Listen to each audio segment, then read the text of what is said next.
Hi, this is Maria Williams. In this video, I'm going to show you how I put together this card with the Hearth and Home dies and the Candy Cane Lane Designer Series paper, as well as a few other supplies. For today's card, I'm using the Hearth and Home frameless dies, and I'm also using a sentiment from the Oh What Fun stamp set. I've already prepared the main elements for my card. So I have a early espresso card base that is 5.5 by 8.5 scored at 4 1/4, and then the Candy Cane Lane Designer Series paper. Here's the paper that I used for the main panel and the one that I cut out the gingerbread house from, as well as the one that I cut the tree from, and also the other patterns that come in the paper pack. I'm also using some of the Fancy Frost Specialty Designer Series paper. You get 6 different designs per pack, and you can brayer it or sponge it or add color in whichever way you would like. I'm going to assemble my card by first putting together the window. So I'm taking the house, the gingerbread house, and the tree, and adding a little bit of glue and some dazzling diamonds so that I can add a little bit of sparkle that will look kind of like snow and help differentiate the roof and the chimney and the tree from the background, since they're all white. I'm using a coffee filter to catch the dazzling diamonds. This makes it really easy to put the excess back into the container. And when I do the tree, since it's pretty small and I dropped it into the coffee filter, I'm just going to use some tweezers to help me flip it over and pick it up.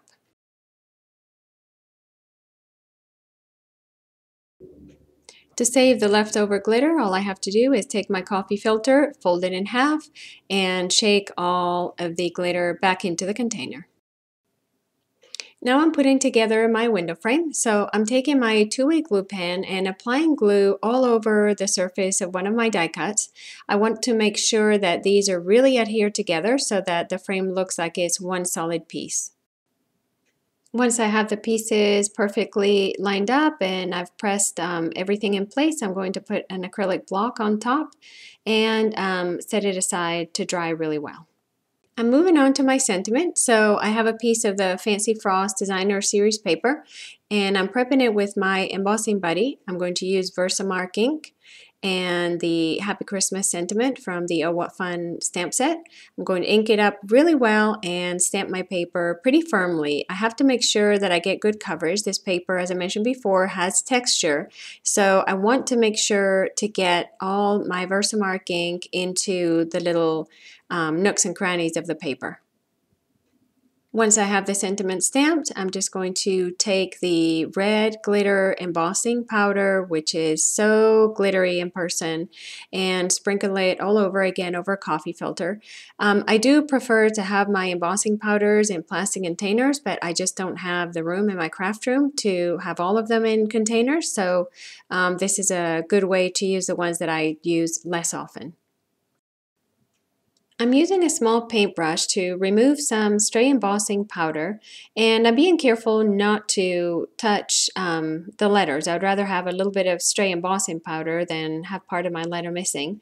And I wasn't quite getting it with the paintbrush, so I decided to try my paper piercer and just very carefully kind of scrape away at the paper, and that worked well for that little bit that was left. Now all I have to do is heat emboss the sentiment and it will be ready to go. I have to tell you that these glitter embossing powders are a little bit trickier as far as knowing when they are completely melted, but basically you are looking for a change in how glittery it is. So just make sure that you have good light and you can see when it changes from being a little bit duller to a little bit more glittery. Once I figure out the placement of my elements on my window frame, I'm using again my 2-way glue pen to adhere them to the Fancy Frost Specialty Designer Series paper. Then I'm going to attach my piece of window sheet to the back of the window frame. To do this, I'm using fast fuse since I want to make sure that that plastic adheres really well. And then I'm going to use foam strips around the edges of the window. The center of the window is just too skinny, but I'm going to use plenty of foam strip around the edges of the window to give a little bit of depth and dimension. To complete my window, I just peel off all the little backer papers and attach the backer piece to it, and my window is all done. I'm now going to assemble the card, so I'm taking my sentiment and attaching it to my front panel. And I'm using fast fuse because not only am I using textured paper, but it also was heat embossed.